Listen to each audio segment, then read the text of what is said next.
Hey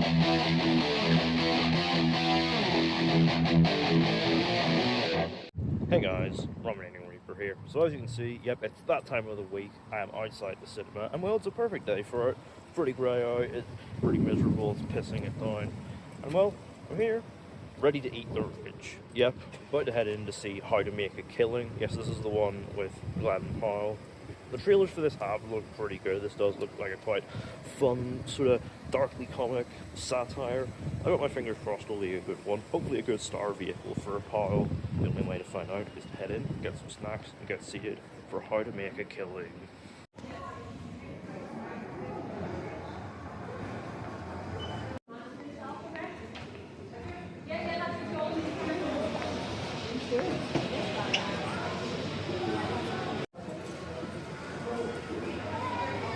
So yeah, I've got my popcorn here with the brand new chocolate button toppers and a Sprite, ready to watch Glen Powell kill for his inheritance.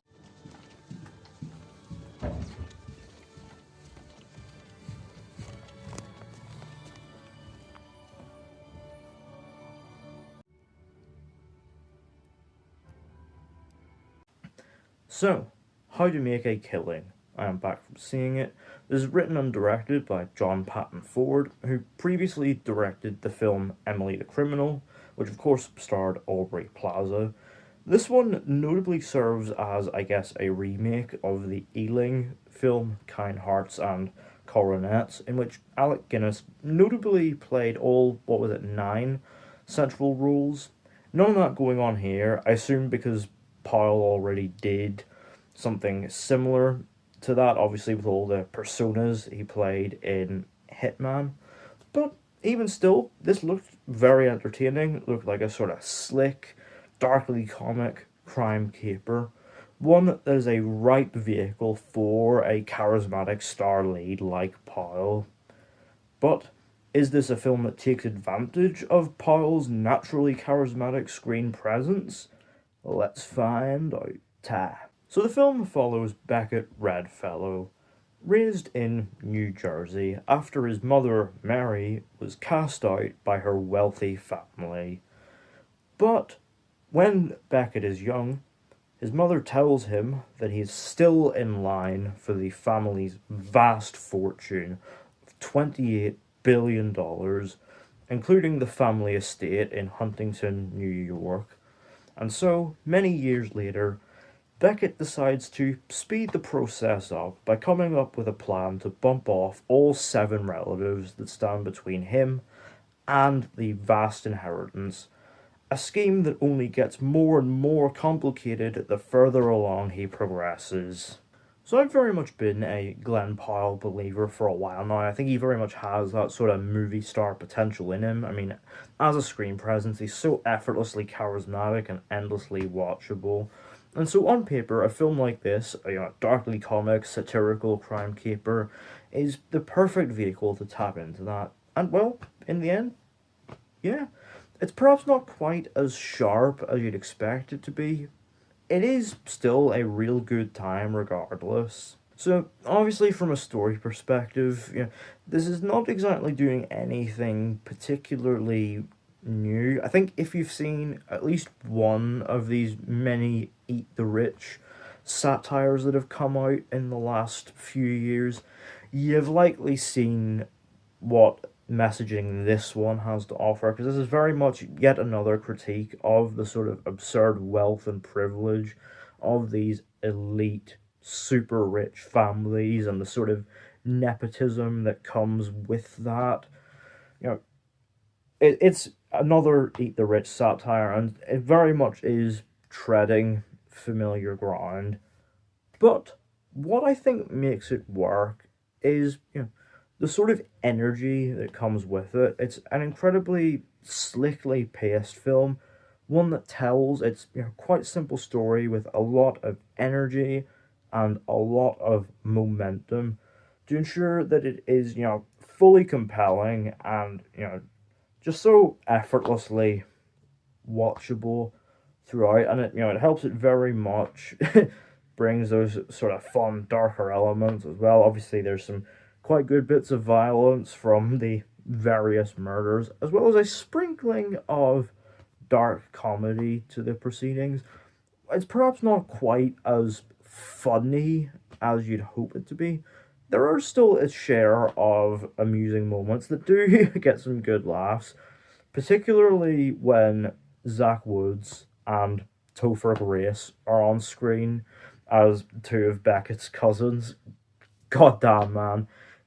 The film just really comes alive comedically in those stretches, and honestly, I kind of just wanted more scenes with those two characters because they are just so larger than life and just so funny. It is great. It is very much comedically where the film is at its strongest. But it all works because of Powell's just effortless charisma. I mean, he is great here as Beckett. You know, he on one hand he's endlessly charming and likable throughout, as you'd expect, but he's also smarmy and kind of cocky enough that you can absolutely buy into him, plotting to murder his entire family to get their vast fortune. Yeah, he very much carries this whole thing on his just, magnificent, endlessly likable shoulders. But it's not just him as well. Like, there are other great performances in here too. Particularly Margaret Qualley as Julia, a childhood friend of Beckett's, who in the end kind of has him by the balls. It is a delicious role, and Qualley really eats it up. She is having a whale of a time here. I also quite enjoyed Ed Harris's role as Beckett's, stern, tough as nails grandfather. Yeah, he's great here. But to be fair, pretty much everybody here does do a good job. They very much do understand the assignment and do play up to it quite well. Particularly, yes, the wealthy relatives, aforementioned Zach Woods and Topher Grace, playing up to these just, rich, privileged assholes. Everybody here is having a great time. But it helps as well. The film is oozing with style and personality. I believe this was shot on film, and yeah, it kind of shows in the film's presentation. It's a lot more colourful and vibrant than a lot of contemporary films are now, where obviously a lot of them have, it was quite widely dubbed, advert look, with the sort of washed out grey colour palette, usually shot digitally. But this, again, I believe shot on film, has a certain vibrance and contrast to it that looks really, really nice and does very much fit the sort of nature of the story quite well. It's also got some quite, some quite energetic editing, almost feeling like something out of an Edgar Wright movie. Ironically, Powell's last film was an Edgar Wright movie. And there's also some quite well placed needle drops and a jaunty little score that very much just adds to the energy and sort of flow of the whole film, with some sort of synth elements in play here that has just a really, really fun soundtrack to listen to. It's, in general, yeah, it's just a really energetic, slick crime caper. One that, very much isn't reinventing the wheel, but does keep up a lot of energy and momentum to ensure it is compelling, right through to, obviously, the inevitable climax. And obviously this is, in theory, where a lot of the fun is to be had, obviously, with sort of Beckett's scheme kind of closing in on him. And on that front, yes, it absolutely does deliver. There's a lot of sort of juicy drama with all these parties sort of closing in as a sort of very much Beckett, almost Uncut Gems style, is very much trying to keep this scheme going right through to its end. It's, it is incredibly entertaining, even if it does kind of fumble the final hurdle. I think very much if it had ended a couple minutes earlier, it honestly would have ended perfectly, and it would have been a quite fitting message overall. But it kind of but because it plays out those couple minutes longer, I don't know, it almost wraps up a bit too conveniently neatly. But that said, this is just a real fun time overall.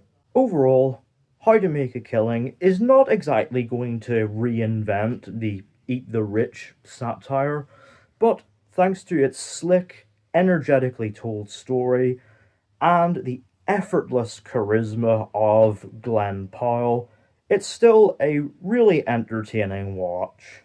Out of 10, How to Make a Killing gets a 7. So, let me know down in the comments, have you seen How to Make a Killing? What did you think of it? Do you think Glen Powell will be a proper movie star? What did you make of the ending? And have you seen the original Kind Hearts and Coronets? And what do you make of this version in comparison? Let me know all that down in the comments. Don't forget to hit the thumbs up button if you enjoyed. Don't forget to hit the subscribe button if you're new. And don't forget to turn on post notifications so you don't miss an upload.